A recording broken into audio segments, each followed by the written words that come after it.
오늘 본문은 16장 전체를 좀 살펴보면서 이 언약궤 수송의 작전에 담긴 진실이 무엇인지를 한번 살펴보는 시간을 갖도록 하겠습니다. 다윗이 마침내 오랫동안 수건이었던 통일 이스라엘의 왕이 됩니다. 어린 목동 다윗에게 기름을 부은 하나님께서는 마침내 이제 그 뜻을 이루신 것이죠. 사실 다윗에게는 인고의 세월이 있으나 자신이 또한 성숙해지고 다윗 공동체가 더욱 연합하며 또한 광야에서 하나님의 주권을 인정하는 그러한 영적인 지혜를 경험하는 시간이기도 했습니다. 사실 광야에서는 모든 것이 예민해집니다. 바람 부는 소리에도, 동물이 움직이는 소리에도, 땅이 흔들리는 소리에도 귀를 기울이며 살아갑니다. 왜냐하면 자신을 방어할 수 있는 든든한 성이 없기 때문인 것이죠. 그래서 그 광야의 삶은 근본적으로 불안정한 삶이며 동시에 고뇌와 고난의 삶이기도 합니다. 생각이 많은 그런 삶이기도 하고 불면의 밤을 보내는 그런 시기이기도 합니다. 그래서 그런 시기 속에서는 오직 하나님만 찾고 또 의지해야만 견딜 수 있고 극복할 수 있는 삶, 그것이 바로 광야의 삶인 것입니다.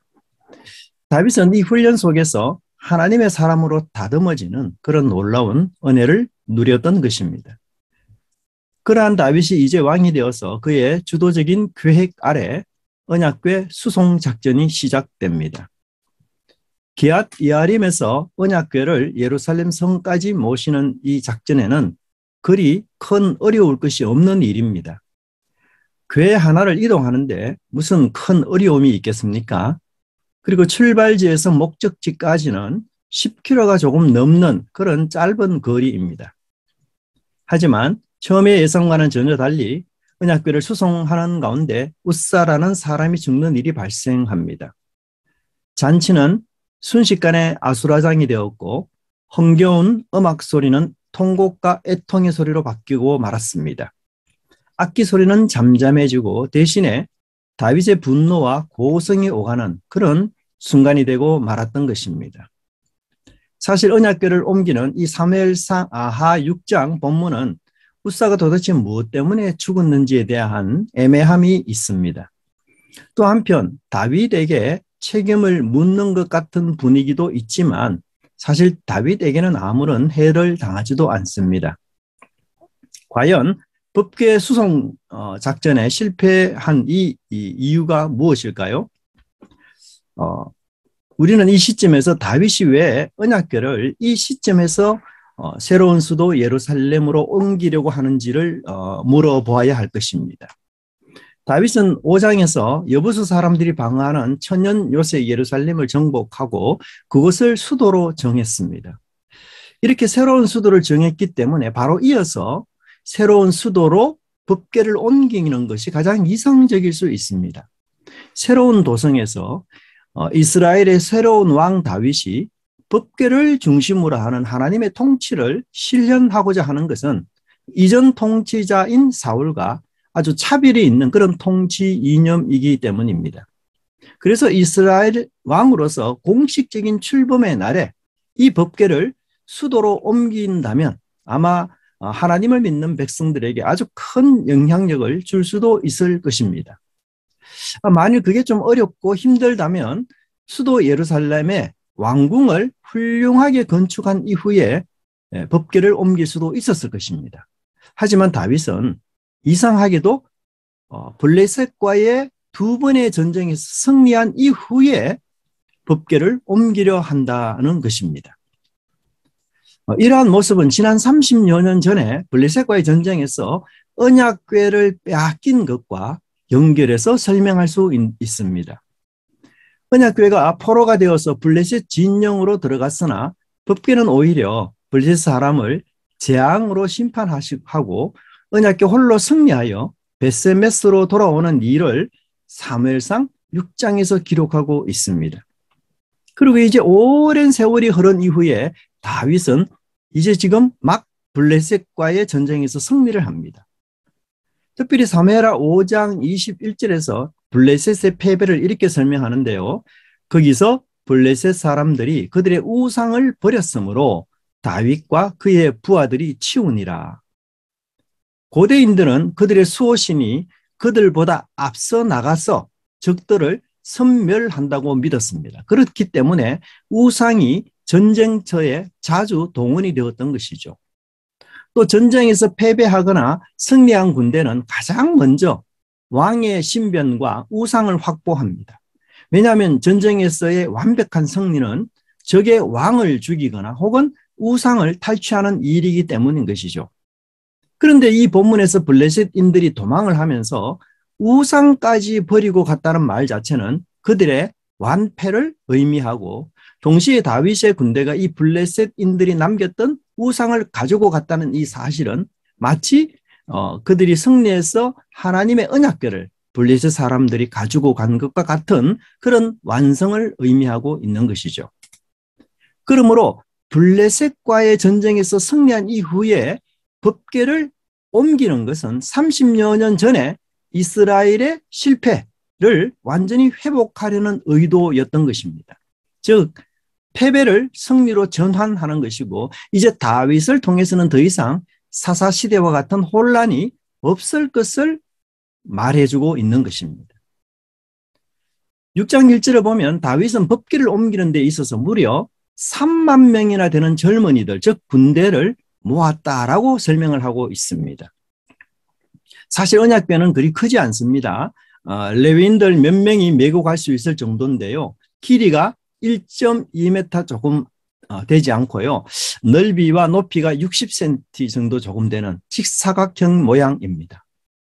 그런데도 다윗은 이 언약궤를 옮기는 일에 3만 명이나 되는 군사를 동원하고 있습니다.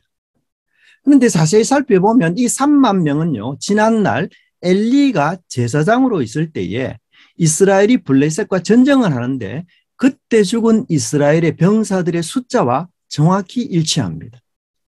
그래서 사무엘상 4장 10절을 보시면 블레셋 사람이 쳤더니 이스라엘이 패하여 각기 장막으로 도망하였고 사륙이 심히 커서 이스라엘의 보병에 엎드러진 자가 3만 명이었더라. 그렇게 표현되고 있습니다.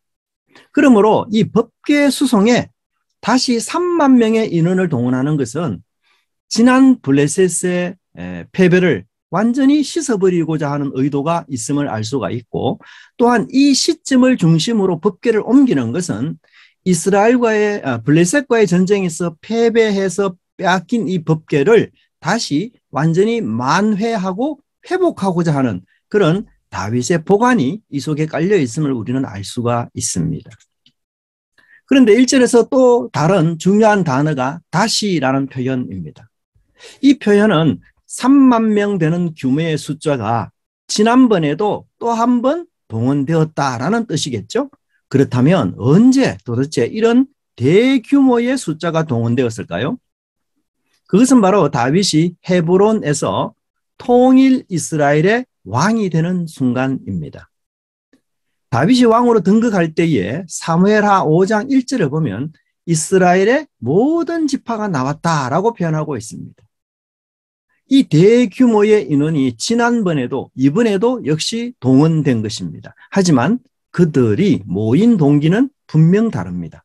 다윗이 왕으로 등극할 때에는 자발적으로 많은 사람들이 모였지만 다윗이 지금 법궤를 수송하는 일에 있어서는 자신의 주도권으로 이 3만 명의 사람들을 불러온 것입니다. 다윗이 왜 이렇게 할까요? 그 의도는 바로 자신의 언약궤를 옮기는 이 일과 자신의 왕으로 등극한 이 대관식을 연결시키고 있다는 것을 우리가 알 수가 있습니다. 결국 다윗이 언약궤를 이 시점에서 옮기는 이유는 숙적 블레셋을 완전히 정복해서 이제 과거와 다른 새로운 미래를 열어갈 왕으로 자신을 소개하며 동시에 언약궤까지도 능히 빼앗아 올 수 있는 그런 능력의 왕이라는 사실을 강조하고 있는 것입니다. 이는 과거 전쟁의 패배로 말미암아 당한 모든 실패와 아픔과 상처를 회복할 수 있는 능력자, 그 자가 바로 다윗 왕이며, 또한 종교적인 측면에서도 여호와의 그 권력을 복원시킬 수 있고 여호와의 자리를 되찾아 줄 수 있으며 지켜줄 수 있는 왕, 그 왕이 바로 자신임을 다윗은 여기서 드러내고자 하는 것입니다. 사실 과거 이스라엘은 이 법궤를 부적처럼 사용하려다가 블레셋과의 전쟁에서 철저한 패배를 맛보았습니다. 그런데 지금 다윗은 블레셋과의 두 번의 전쟁에 있어서는 법궤가 없어도 완전한 승리를 했던 것입니다. 또한 다윗은 이 블레셋과의 전쟁에서 군인의 숫자로 이긴 것이 아니라 하나님의 인도와 지혜로 승리했던 것입니다. 그럼에도 다윗이 법궤 수송에 3만 명의 인원을 동원한 것은 하나님이 주신 승리의 의미를 그가 잘 모르는 듯하며, 뿐만 아니라 이 블레셋과의 승리를 기반으로 자신의 정치적 입지를 종교적 상징물로 확고히 하려는 의도로 볼 수가 있는 것입니다. 역대기 저자는 사무엘하 6장이 없는 새로운 정보를 우리에게 소개하는데요. 그것은 다윗이 언약궤를 옮길 때에 그가 의논하고 논의했던 사람들이 군의 지도자라는 사실을 밝히고 있습니다. 역대상 13장 1절을 보시면 다윗이 천부장과 백부장 곧 모든 지휘관과 더불어 의논하고 그렇게 말씀하고 있습니다. 여러분, 사실 이 법궤를 옮기는 일은 명백히 누구하고 의논해야 될까요? 종교 지도자들이죠. 제사장이나 레위인들과 의논해야 될 일입니다. 그들이 종교 전문가이면서 동시에 율법의 전문가들이기 때문이죠. 그런데 이상하게 다윗은 이때 당시 군 지휘자들과 이 법궤를 옮기는 문제를 논의하고 있습니다. 그런데 여러분, 과거 한때에 블레셋으로 붙잡혀간 이 법궤가 블레셋 지역을 재앙으로 초토화시키니까 블레셋 사람들 역시 이 법궤 처리 문제를 누구와 의논하는 줄 아세요? 군 지도자들과 의논합니다. 사무엘상 5장 8절을 보면 이에 사람을 보내어 블레셋 사람들의 모든 방백들을 모으고 이르되 우리가 이스라엘 신의 궤를 어찌하랴. 그런데 이 블레셋 사람들의 군 지도자들의 해결책이 오히려 문제를 확대하고 더 심각하게 만드는 그런 일들이 벌어진 것이었어요. 그래서 그들이 7개월이 지난 이후에 전과 달리 블레셋 사람들이 이제 종교 지도자들을 불러 모아서 법궤 문제를 해결하도록 그렇게 요청했던 것입니다. 사무엘상 6장 2절을 보면 블레셋 사람들이 제사장들과 복술자들을 불러서 이르되 우리가 여호와의 궤를 어떻게 할까? 그것을 어떻게 그 있던 곳으로 보낼 것인지 우리에게 가르치라. 블레셋의 지도자들이 비로소 가르침을 받을 그런 마음의 자세가 되어 있었던 것이었어요. 이렇게 다윗도 1차 법궤 수송 문제를 지금 군 지도자들과 의논한다는 것은 마치 블레셋의 실패를 연상케 만들고 불안 요소가 있음을 여기서 암시해주고 있습니다. 또한 저자는 사무엘하 6장의 이 사건을 사무엘상 6장의 사건, 즉 법궤가 돌아와서 베스메스 사람들이 그 법궤를 쳐다보는 거로 죽는 그 일과 아주 비교해서 설명해 주고 있습니다. 성경에는 여러분 비슷한 장면이 자주 나오는 것을 우리가 목격하는데요. 이것을 이제 좀 전문적인 단어로는 전형 장면이라고 이렇게 말합니다. 예를 들어 본다면 그 우물에서 만난 여인들과 결혼하는 장면, 그게 여러 번 나와요. 뿐만 아니라 아브라함이 자신의 아내를 누이라고 속이는 일들도 아브라함에게도 일어나지만 이삭에게도 일어납니다. 그리고 흉년이 들었을 때에 애굽으로 내려가는 사건들도 역시 몇 번 나타납니다. 근데 굉장히 비슷한 장면이 몇 번 이렇게 나타나는 이유는 뭔가 하면 이 장면 하나만 가지고는 이것을 해석하기가 어려워요. 그래서 비슷한 장면을 서로 비교해서 살펴보아야만 제대로 해석할 수 있는 이런 의도가 있습니다. 그래서 우리는 이 사무엘상 6장의 베스메스 사건과 사무엘하 6장의 법궤 옮기는 이 사건이 굉장히 단어적으로 또 상황적으로 유사함을 볼 수 있고요. 이런 유사함은 서로 비교를 통해서 이 본문을 우리가 충분히 해석할 수 있다는 것을 알 수가 있습니다. 첫 번째 보면 블레셋 사람들, 베스메스 사람들이 돌아온 괴를 기쁘게 맞아 드리는데요. 다윗과 그 일행 역시 축제의 기쁨 가운데서 이 법궤를 맞이합니다. 그리고 예기치 않는 사건으로 재앙이 초래가 되는데요. 다윗의 축제 행렬도 마찬가지입니다. 구체적으로는 베스메스 사람들이 여호와의 궤 안을 들여다보다가 죽음을 당하게 되고요. 궤를 보호하려고 손을 댄 웃사가 역시 죽게 됩니다. 그리고 그 결론적인 표현은 거룩하신 하나님 여호와 앞에 누가 감히 설 수 있겠는가라고 표현했다면 다윗은 어떻게 여호와의 궤가 내게로 올 수 있는가라고 설명하고 있습니다. 그리고 이 베스메스 사람들은 자기 지방에 궤 모시기를 두려움을 느끼고 다른 곳으로 이동시키는데요. 그것이 바로 기앗 야림입니다. 역시 다윗도 이 궤 수송을 포기하고 오벳 에돔의 집으로 이 궤를 옮깁니다. 그리고는 각각 20년과 석 달을 머물게 되고요. 법궤를 수송하는 면에 있어서도 역시 소들을 사용합니다. 블레셋 사람들이 오히려 더 예의 바르게 젖을된 두 소 마리를 이야기한다면 다윗도 소를 동원해서 새 수레로 옮기는 그런 일들로 비교되고 있습니다. 자, 그러면 이렇게 사무엘하 6장이 사무엘상 6장과 비슷하게 이렇게 묘사되고 있는 의도는 무엇인가 하면요. 결국은 베세메세 사람들의 법궤에 대한 잘못된 처리가 다시 반복되고 있다는 사실을 여기서 이야기하고 있습니다. 즉 불경한 베세메세 사람들처럼 지금 다윗도 순수한 동기에서 이 일을 진행하지 않고 있다는 사실을 여기서 설명해 주고 있습니다. 한마디로 다윗은 지금 법궤 수송을 정치적으로 이용하기 위해서 예루살렘으로 이송하고 있는 것입니다. 그럼 사람들에게는 감정의 기복이 있지 않습니까? 그처럼 아마 우리 신앙에도 분명 기복이 있는 것 같습니다. 사실 앞에 보면 블레셋 전쟁에서 다윗은 굉장히 신실하고 하나님의 인도를 구하고 그렇게 질문하던 이 다윗이 어떻게 법궤 수송 문제에 있어서는 하나님께 질문하지도 않을 뿐 아니라 자신의 정치적 이익과 입장을 먼저 챙기려는 이런 과욕이 여기에 나타날까요? 아마 본문에는 분명하게 명시되어 있지 않지만 대부분의 사람들처럼 승승장구하는 삶이 때로 우리를 교만하게 만들 가능성이 충분히 있다는 사실입니다. 다윗의 왕위 옹립은요, 무혈로 이루어진 정말 보기 드문 남북의 연합이었습니다. 여러분, 두 왕조가 한 나라 안에 존재할 때에 사실은 많은 피를 흘려서 권력을 잡는 것이 세상 역사 속에 흔히 일어나는 일입니다. 하지만 다윗은 전혀 그렇지 않았습니다. 또한 난공불락의 예루살렘을 정복하는 일도 너무나도 손쉽게 이루어졌습니다. 아군의 피해가 거의 없이 저 성을 정복하게 된 것이죠. 또 블레셋과의 전쟁은 어떠합니까? 하나님의 인도로 말미암아 희생자가 거의 없는 너무나도 손쉬운 승리를 했던 것입니다.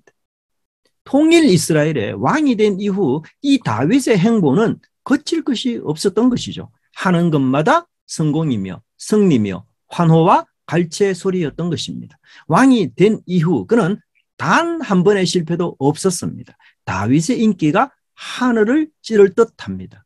그래서 그는 3만 명이나 되는 사람들도 손쉽게 동원할 수 있었던 것이죠. 사사시대를 거쳐 사울을 지나오면서 다윗만큼 탁월한 지도자를 이스라엘은 만난 적이 없었던 것이죠. 다윗은 그야말로 그 시대의 혜성과 같고 등불과 같은 그런 존재였던 것입니다. 이러한 다윗에게 스며든 이 교만이 언약궤 수송 사건에서 여과 없이 드러나고 있음을 우리는 볼 수가 있습니다.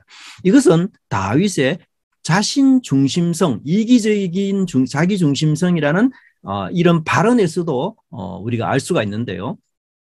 다윗이 언약궤 수송에 실패하자 다음과 같은 이야기를 합니다. 6장 사무엘하 9장 6장 9절을 보시면 다윗이 그날에 여호와를 두려워하여 이르되 여호와의 궤가 어찌 내게로 오리요.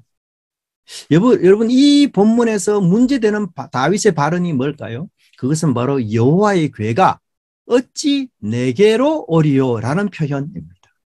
자, 다윗은 이 언약궤 수송을 어떻게 해석하고 있습니까? 내가 여호와께로 나아가는 것이 아니라 여호와가 나에게로 오는 것으로 해석하고 있습니다. 즉 하나님이 중심이 아니라 다윗 자신이 중심인 것이죠. 그는 10절에 또한 이렇게 표현하고 있는데요. 다윗이 여호와의 궤를 옮겨 다윗 성 자기에게로 메어가기를 절개하지 아니하고. 여기 말하는 다윗 성은 예루살렘 성을 말합니다. 고대에서는요, 왕이 성을 정복하면 그 정복한 성을 왕의 이름으로 계명하는 경우가 흔히 있습니다. 그런데 이 10절에서는 다윗이라는 표현이 2번 나오고 자기에게로 라는 표현이 1번 나옵니다. 즉 3번이나 다윗이 중심적인 인물로 묘사되고 있다는 사실입니다. 사실 언약궤 수송 작전이 실패로 끝난 것은 여호와 하나님께서 다윗과 함께 하시기를 거부하는 의사 표현인 것입니다. 하나님께서 다윗의 정치적 이용물이 되지 않겠다는 표현인 것이죠. 하나님께서 다윗의 교만에 동행하기를 나는 거부한다라는 하나님의 순수한 의사 표현인 것입니다.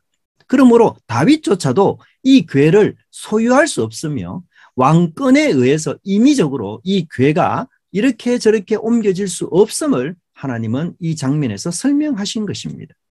그런데도 다윗이 내가 메어가기를 거부하겠다라는 이 표현은 하나님의 중심성을 잃어버린 다윗의 실수였던 것입니다. 비록 다윗이 여호와의 은총으로 이스라엘이 되는 놀라운 기적을 체험했다 할지라도, 그리고 그 다윗이 여러 나라를 정복하면서 국제적인 위상이 대단한 그런 사람이라 할지라도 다윗은 자신의 한계, 자신의 위치를 정확히 인지해야만 했던 것입니다. 다윗이 하나님께로 나아가야 하는 것이지 하나님이 다윗에게로 나아갈 수는 없는 것입니다. 그는 하나님의 임재 앞으로 나아가는 종이 아니라 하나님의 임재를 자신이 있는 곳으로 확보하려는, 그리고 옮기려는 이런 시도를 하고 있다는 사실입니다. 적어도 내가 하는 일에는 무조건 하나님의 축복이 있어야 한다.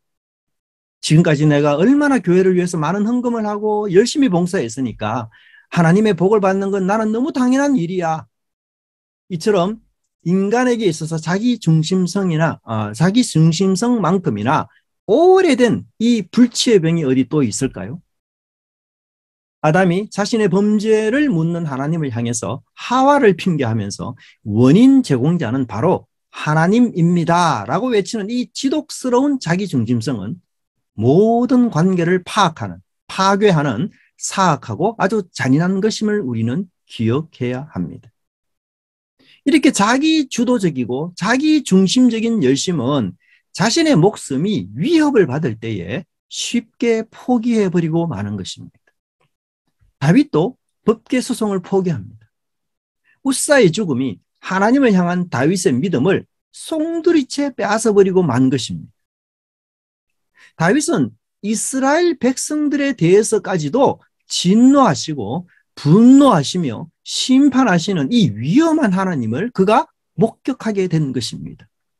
이렇게 위험하고 두려운 것은 주님을 향한 우리의 믿음을 사라지게 하는 힘을 가졌습니다. 두려움에 결박된 우리는 어떤 때에는 열정도 포기하고 식어버리는 아주 냉담한 사람들이 되어버리는 것이죠. 소망 없고 미래가 닫힌 이 개인과 공동체는 다윗이 우사를 탓한 것처럼 남을 탓하는 사람이 되어버리는 것입니다. 사람들은 성공했을 때보다도 실패했을 때에 어떤 말을 하느냐 하는 것은 매우 중요한 것입니다. 그 실패를 회복할 수 있느냐 없느냐는 것은 이 실패 후에 어떤 말을 하느냐에 달렸다 해도 과언이 아닐 것입니다. 우리는 실패 속에서, 때로는 패배 속에서, 또 낙심과 절망 속에서 주로 어떤 말을 합니까? 또 하나님께 어떻게 기도하고 있습니까? 자녀들의 열심 없는 이 신앙과 믿음에 대해서, 또 가까운 사람들의 믿음 없음에 대해서 과연 실패하도록 하신 그 하나님의 의도와 그 마음을 우리는 지금 깨닫고 있는 것인가요? 그 실패가 남을 향하기보다는 나를 향하고 있는 하나님의 뜻이 무엇인가를 찾도록 유도하는 것이라는 것은 깨닫지 못하고 있습니까? 사실 우리는 어떤 의미에서 실패냐 성공이냐 하는 것은 크게 그렇게 중요하지 않습니다. 중요한 것은 그런 실패와 그런 성공 속에서도 하나님의 진심을 또한 하나님의 마음을 깨닫고 그분의 임재 앞으로 나가는 것이죠. 그래서 우리에게 핵심적이고 본질적인 문제는 오늘도 내일도 여전히 항상 싸워야 할 문제는 내가 그분과 가까워지느냐 멀으냐 뭐냐에 달려 있는 것입니다. 그분의 임재 앞으로 더 가까이 나가느냐 그렇지 않느냐는 것인 것이죠. 산을 가기도 하고요. 계곡을 우리는 지나기도 합니다. 비를 맞기도 하고 시원하고 상쾌한 바람을 맞을 수도 있습니다. 때로는 웅덩이에 빠지기도 하고 미래가 불투명한 이 현재를 묵묵히 하나님의 뜻을 기대하면서 살아가야 할 때도 있습니다. 늘 승리하는 인생, 성공하는 인생, 잘되는 인생, 꽃길 같은 인생을 우리는 꿈을 꾸고 소원하지만 현실은 전혀 그렇지 않습니다. 우리의 참된 본성은 실패 속에서도 하나님의 얼굴을 찾는 것입니다. 정말 우리가 진정으로 던져야 할 질문은 내가 어떤 환경 가운데 사느냐 혹은 내가 성공했느냐 실패했느냐가 아니라 나의 중심에 내 마음속에 하나님이 임재하고 계시느냐의 질문인 것입니다. 두 번째 살펴볼 인물은 우사입니다. 우사는 수레에 실은 이 교회가 흔들리는 것을 잡다가 하나님의 진노로 죽고 말았습니다. 그렇다면 법궤를 수레에 싣도록 한 사람이 일종의 원인 제공자가 아닐까요?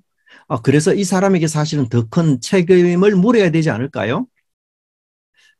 그렇다면 이 법궤를 수레에 싣도록 한 사람이 누굽니까? 6장 3절을 보면 그들이 하나님에게를 새 수레에 싣고 그들이라고 표현되고 있는데요. 여기서 그들은 도대체 누구일까요?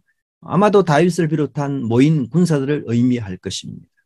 하지만 이 법궤 수송의 전체 책임을 가진 이 다윗이 주도자라는 사실은 부인할 수 없을 것입니다. 그럼에도 정작 죽는 자는 우사인 것입니다. 그렇다면 왜 법궤를 새 수레에 싣도록 했을까요? 이 새 수레라는 말은 정결한 수레라는 뜻인데요. 이 수레에 그 언약궤를 실어 나르는 것은요. 우상을 수레에 실어서 나르는 이방인의 관습을 흉내낸 것이었습니다. 이방인들은요 우상을 항상 볼 수 있는 것이 아닙니다. 일반 평민들이. 그래서 새해나 축제 때에 아주 중요한 절기에 우상을 수레에 실어서 혹은 배에 실어서 이렇게 이동시키면서 대중들, 백성들이 그 우상을 1년에 한두 차례 볼 수 있도록 이렇게 제공을 합니다. 하지만 율법은 이 법궤 이동을 엄히 규정하고 있습니다. 어떻게 하고 있습니까? 민수기 4장 15절에 보시면 진영을 떠날 때에 아론과 그의 아들들이 성소와 성소의 모든 기구를 덮는 일을 마치거든 고핫 자손들이 와서 맬 것이라. 그러나 성물은 만지지 말라. 율법은 어떤 이유에서든지 사람이 법궤를 만지는 것을 허용하지 않습니다. 법궤와 관련된 세 가지 금칙 사항이 있는데요. 그것은 만지지 말 것, 보지 말 것, 수레에 싣지 말 것, 이것입니다. 그러므로 우사가 죽은 이유는 분명히 율법을 어겼기 때문인 것이죠. 놀라운 것은 이 우사의 죽음과 베세메세 사람들의 죽음을 동일한 동사로 묘사하고 있습니다. 사무엘하 6장 8절에 보면은 여호와께서 우사를 치심으로 그렇게 나오잖아요. 그런데 사무엘상 6장 19절을 보면 베세메세 사람들이 여호와의 궤를 들여다본 까닭에 그들을 치사 이렇게 나오고 있어요. 동일한 단어가 사용되고 있습니다. 그런데 여러분 이 친다라는 단어는 더 가깝게 사무엘하 5장 20절에서 하나님이 블레셋을 심판할 때 사용했습니다. 사무엘하 5장 20절을 보시면 다윗이 바알 브라심에 이르러 거기서 그들을 치고 다윗이 말하되 여호와께서 물을 흩음같이 내 앞에서 내 대적을 흩으셨도다. 이 흩으셨도다라는 단어가 치다는 단어하고 똑같습니다. 마치 노아 때 홍수처럼 블레셋 군대를 그냥 홍수로 멸망시키듯 손쉽게 멸망시켰다는 뜻이에요. 그런데 하나님이 누구를 치셨다고요? 원수를 치고 원수를 심판하셔요. 그러므로 웃사가 하나님의 치심으로 죽었다는 말은 하나님께서 그를 어떻게 대했다고요? 원수로 여겨서 심판했다는 의미가 있습니다. 하지만 우리는 이 본문 속에서 괴를 만진 우사의 모습을 통해 괴가 넘어지는 것을 방어하기 위해서 우사가 만졌는데 그 마음이 착하지 않느냐. 그런데 그가 하나님의 원수였다?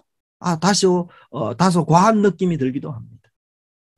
물론 우사가 괴를 만진 이면에는 괴가 떨어지지 않기 위해서 보호하는 차원도 있겠지만 그가 하나님을 경외하지 않고 아주 경솔하게 대했다는 부분도 분명히 있어 보입니다. 그러나 역대기 기자는요, 이 부분을 더 많이 조명해서 우리에게 설명해 주고 있습니다. 역대상 13장 9절과 10절을 보시면 이렇게 되어 있는데요. 우리 마이크 끄고 다 함께 한번 같이 읽어볼까요? 네. 마이크 끈 상태에서 시작. 기돈의 타작마당에 이르러서는 소들이 힘으로 우사가 손을 펴서 괴를 붙들었더니 우사가 손을 펴서 괴를 붙듦을 인하여 여호와께서 진노하사 치심에 우사가 거기 하나님 앞에서 죽으니라.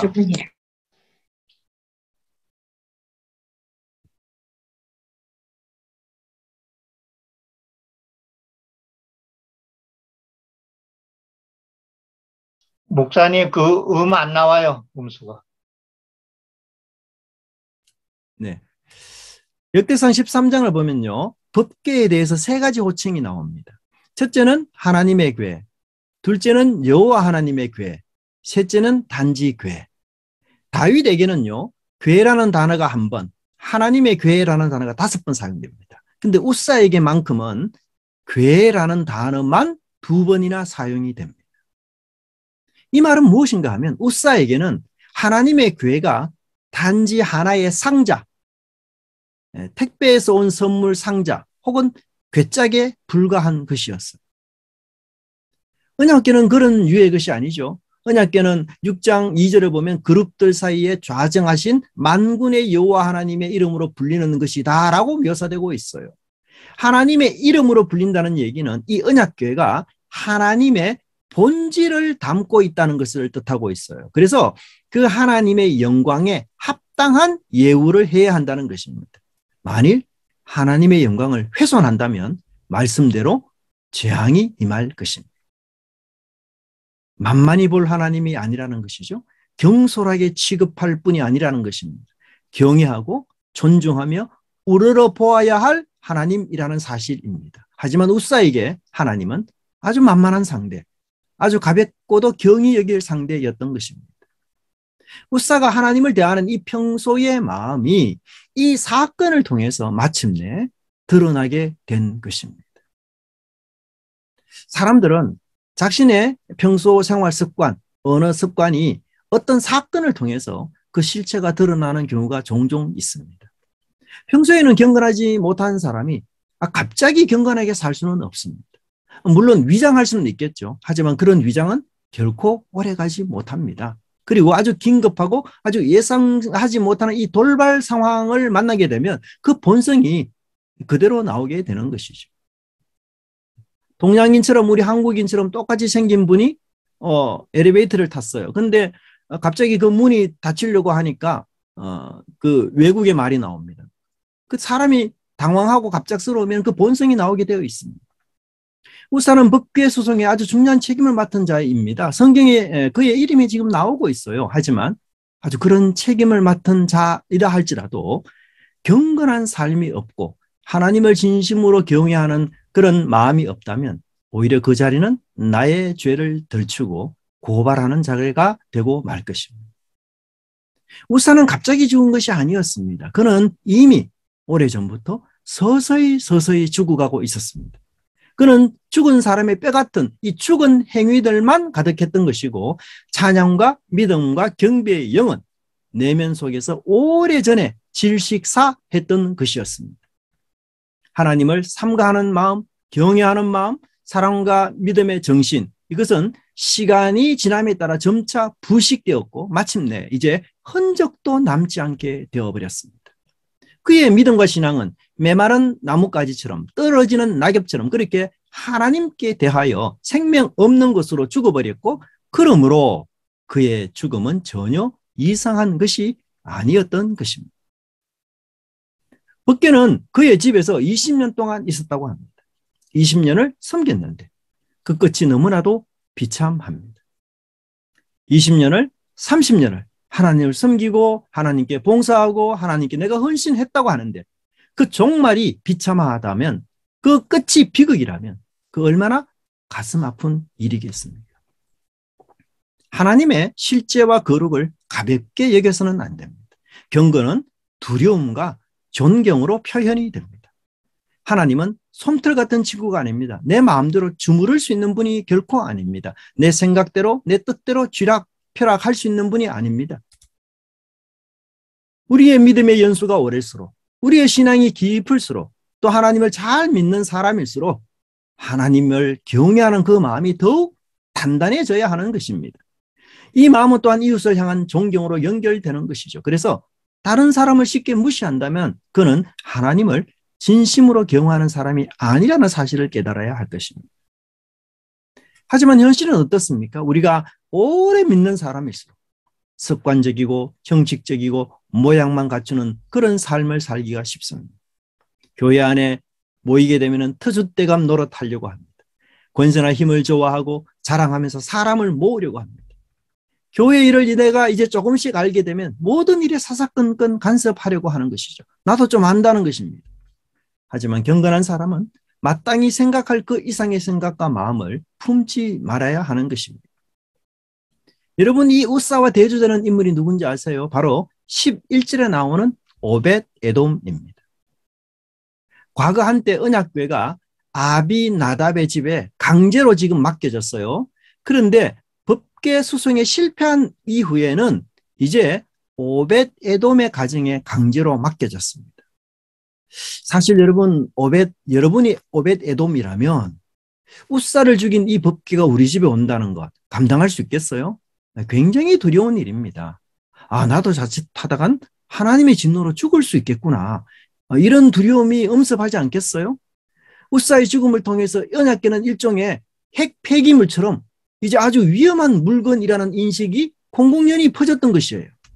하나님은 복보다는 재앙을, 용서보다는 진노를, 기회를 주기보다는 단번에 심판하시는 아주 위험한, 아주 무서운 그런 하나님으로 여길 수 있었던 것이었어요. 그래서 다윗도 하나님을 감당할 수 없었던 것이었어요. 네. 그래서 아마도 이 가드 사람 이방인 오벳 에돔도 정말 감당할 수 없는 위험한 그런 하나님이었을 것입니다. 그런데 놀라운 사실은, 우리의 예상과 우리의 추측을 뒤엎는 놀라운 사건은 바로 3개월 동안 전혀 예상치 못한 일이 오벳 에돔의 집에 일어났던 것입니다. 그것은 바로 하나님께서 오벳 에돔과 그의 온 집에 복을 주셨다는 사실입니다. 여러분, 오벳 에돔의 집에 하나님이 복을 주셨다는 이 말을 성경 저자는 2번이나 반복하고 있습니다. 11절에서 한 번은 저자의 보고 형식으로, 또 한 번은 12절에서 다윗이 들으라고 보고하는 형식으로 반복이 되어 있어요.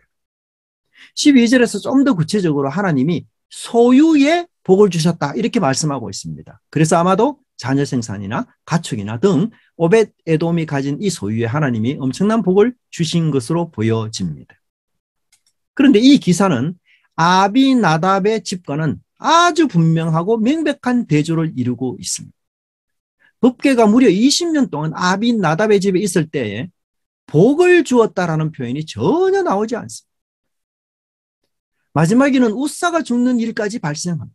그러나 오벳 에돔의 집에서는 무려 불과 3달밖에 있지 않은데도 하나님이 그 집의 복을 왕창 부어주기 시작했던 것이었습니다.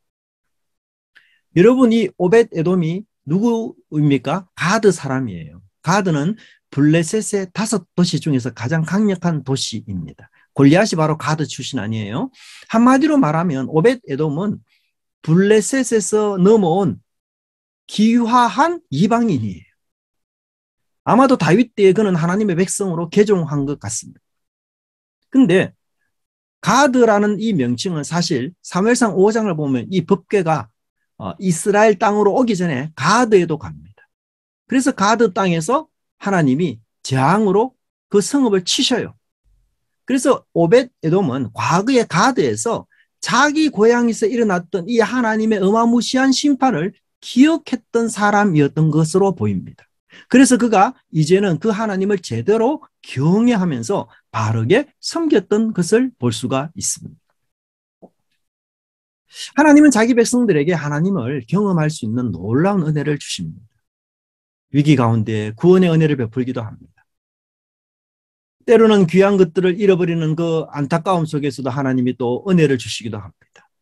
상처 속에서도 하나님은 회복의 은혜를 주시기도 합니다. 이런 모든 과정을 통해서 우리는 이 놀랍고도 위대하신 하나님의 의미로우심을 잊지 말아야 하는 것입니다.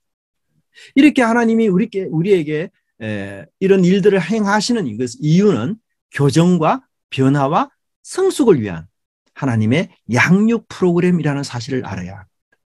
그리고 그런 변화는 결국 내가 이대로 살면 안 된다라는 신호인 것이죠. 그래서 우리에게 하나님이 다르고 변화되어야 한다는 이 절박한 외침을 하나님은 그 일을 통해서 우리에게 말씀해 주시는 것입니다. 하지만 어떤 사람들은 그런 일을 당하지만 바꾸지 않고 변화하지 않습니다. 그냥 자기가 가던 길 계속 고 하면서 갑니다. 같은 일로 같은 고통을 겪지만 바꾸려고 하지 않습니다. 여러분 가장 가까운 사람한테 한번 물어보십시오. 내가 최근에 뭔가 바뀐 것이 있는지. 하나님의 복을 받는 길은 하나님을 경외하는 것입니다. 그런데 오벳 에돔의 집에 이렇게 많은 복을 받은 이후에 역대상을 보면은 4명의 오벳 에돔이 더 나옵니다. 네, 우리 화면을 한번 보시면 네. 역대상을 보시면 제가 이제 그 붉은색으로 표현한 것이 오벳 에돔인데요. 16장 38절에 보면은 오벳 에돔 나오고요. 그 다음에는 오벳 에돔과 그렇게 또 나오죠. 여도둔의 아들이 이름이 오벳 에돔이에요. 15장 18절에 보면은요. 성전의 문지기 이름이 오벳 에돔입니다. 24절을 보면요. 오벳 에돔과 여히야는 궤 앞에서 문을 지키는 자더라. 그렇게 말하고요. 26장 4절에 역시 오벳 에돔의 아들들은 해서 여호와께서 오벳 에돔에게 복을 주셨다라고 설명하고 있습니다. 놀라운 일 아니에요? 오벳 에돔이라는 이름이 기념이 되는 이름이었어요. 그래서 너나 할 것 없이 자녀를 낳으면 오벳 에돔이 하나님께 복을 받은 사람이기 때문에 내 자녀를 이 이름으로 지어줘야 되겠다. 이렇게까지 유명한 이름이 되어버렸습니다. 그래서 성전의 문지기도 오벳 에돔, 곡간지기도 오벳 에돔, 궤 앞에서 문을 지키는 사람도 오벳 에돔, 너나 할 것 없이 오벳 에돔이라는 이름을 쓰기 시작했습니다. 그래서 어떤 학자는 이 오벳 에돔을 명예 레위인으로 부르는 만큼 그만큼 하나님의 복을 받은 자로 인정하고 수긍하고 있는 것을 볼 수가 있습니다. 정말 짧은 시간 아닙니까? 3개월. 그런데도 얼마나 멋지게, 얼마나 하나님의 마음에 합하게 또 하나님을 경외하며 겸손하게 그렇게 섬겼는지 우리가 알 수가 있습니다. 하나님을 20년, 30년을 섬겼는데 화와 진노로 끝나는 사람이 있는가 하면 하나님을 3개월을 섬겨도 복을 받는 이런 놀라운 사람들이 있습니다. 하나님은 자신을 진심으로 섬기는 사람에게는 이방인이라 할지라도 축복하고 그들에게 함께 하시지만 하나님을 무시하고 깔보는 사람이라면 왕이라 할지라도 아비나답의 집에 수십 년 동안 있다 할지라도 하나님은 복을 주지 않는 분이라는 사실을 우리는 깨달아야 할 것입니다. 6장 12절 이하에서 언약궤 수송작전이 다시 다윗에 의해서 시작이 됩니다. 그렇다면 이 본문에서 다윗의 변화를 가장 많이 보여주는 게 뭘까요? 그것은 바로 다윗이 에봇옷을 입고 춤을 춘 사실입니다. 다윗이 왕복을 벗고 에봇옷을 입고 춤을 춘 것이에요. 14절에 보면 다윗이 여호와 앞에서 힘을 다하여 춤을 추는데 그때에 다윗이 배 에봇옷을 입었더라. 이 14절 본문은요, 의도적으로 백성들로부터 다윗을 구분시킵니다. 백성들과 다윗을 이렇게 따로 놓고요, 다윗에게만 집중시키는데 특별히 다윗에게 어떤 면을 집중해서 보고하는가 하면 춤을 추었다라는 사실과 왕복을 벗고 에봇옷을 입었다는 사실을, 배 에봇옷을 입었다는 사실을 강조하고 있어요. 근데 여러분 여기서 춤이 어떤 춤인지 아십니까? 이 마카르케르라는 표현인데요. 뛰면서 빙빙 도는 것을 이야기해요. 예.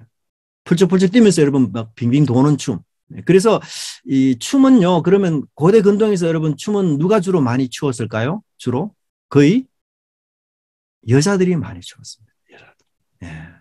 예, 춤은 여자들의 전유물이에요. 남자들이 춤추는 일이 거의 없습니다. 그래서 성경에서 다윗은 유일하게 춤을 춘 남성으로 언급이 되고 있습니다.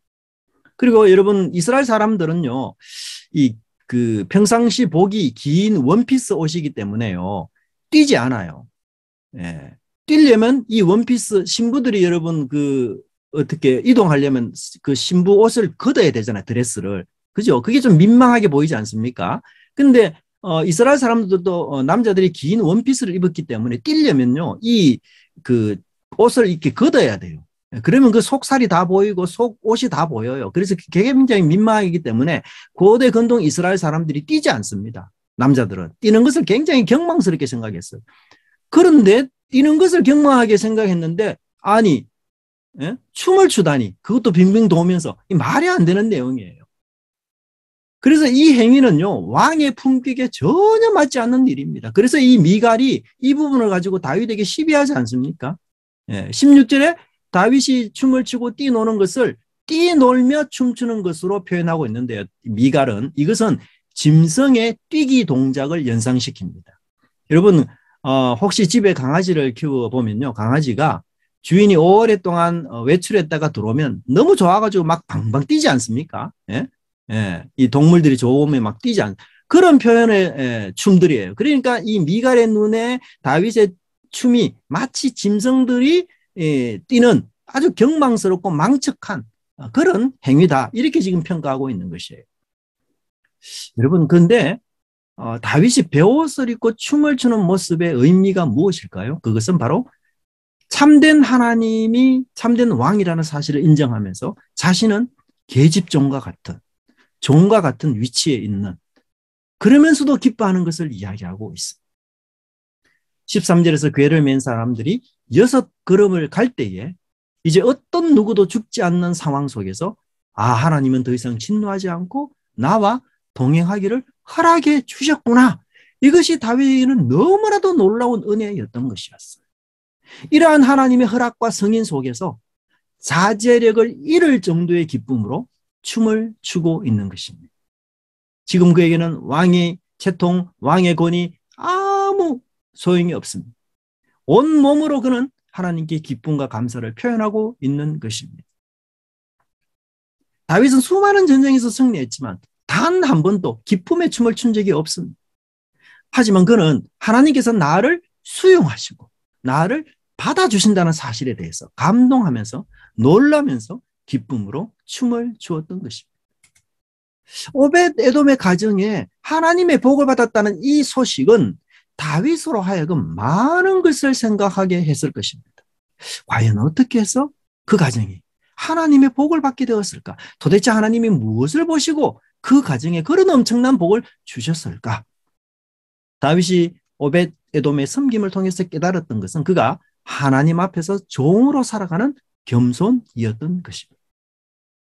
그래서 다윗은 잃어버렸던 그 종의 자세를 회복하여 하나님께 춤으로 자신의 신앙을 고백했던 것입니다. 승승장구했던 다윗은 광야 시절에 간직했던 겸손과 종의 자세를 잃어버렸던 것입니다. 그의 인생은 하나님의 돌보심과 기적적인 은혜가 아니고서는 존재할 수 없는 것임을 비로소 깨닫게 된 것이었고, 하나님과 자신이 도저히 어울릴 수 없는 존재인 자신을 하나님이 받아주셨고 은혜를 베풀어 주셨다는 사실에 인정하기 시작했던 것입니다. 여러분, 언제 기쁨이 충만하십니까? 기쁨의 춤을 언제 한번 춘 적이 있습니까?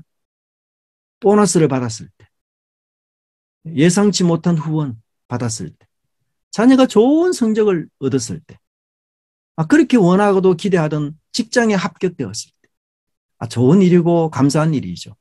하지만 다윗은 하나님께서 자신을 인정해 주시고 수용해 주시고 동행해 주겠다는 이 은혜를 최상의 기쁨으로 춤을 추며 뛰어 행복했던 것입니다.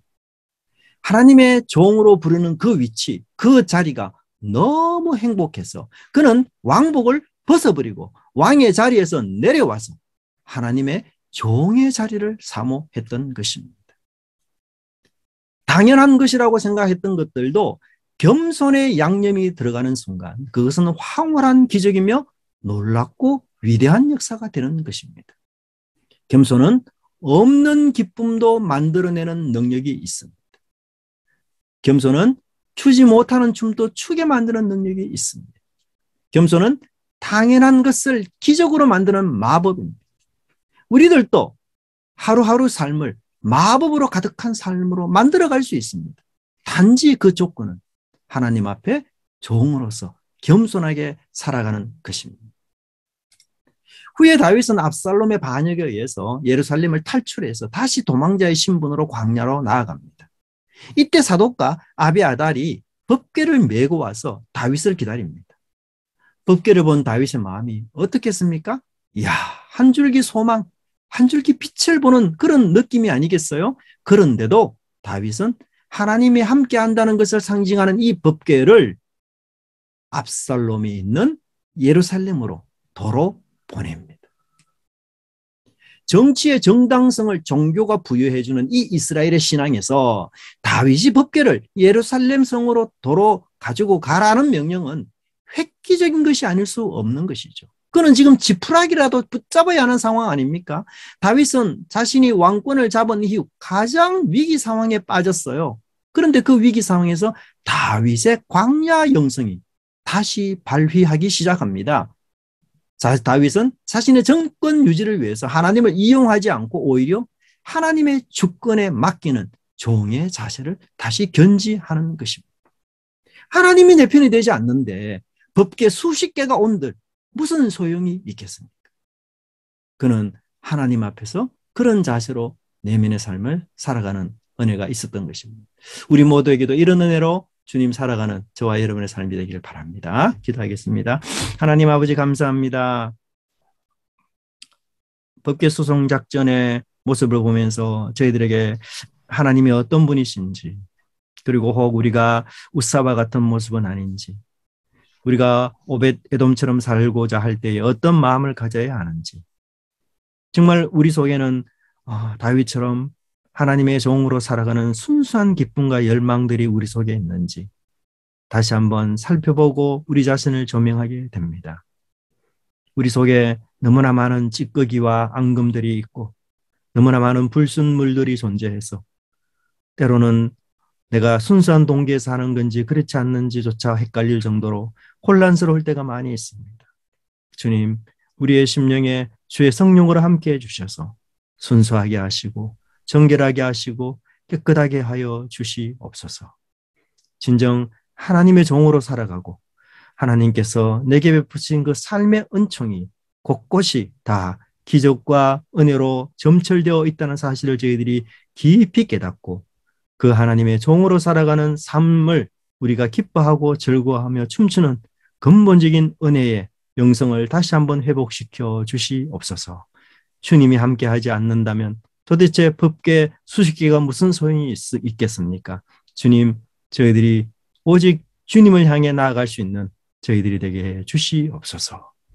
우리의 삶이 실패할지라도 또한 우리가 어두움의 삶에 있다 할지라도 주님, 다시 한번 말씀을 통해서 밝은 빛으로 나오게 해 주시옵시고 우리가 삶 속에서 겪는 실패와 좌절과 낙심과 여러 가지 어려운 일들 속에서 우리가 어떤 언어를 이야기하며 우리가 어떤 자세로 다시 한번 고쳐서 하나님께 나아가는지 저희들이 이 본문을 통해서 깨닫고 배운 대로 삶 속에 실천하게 해 주시옵소서. 그리하여 저희들로 인하여 이 세상이 더욱 빛나는 하나님의 뜻이 이루어지는 세상 되게 해 주옵소서.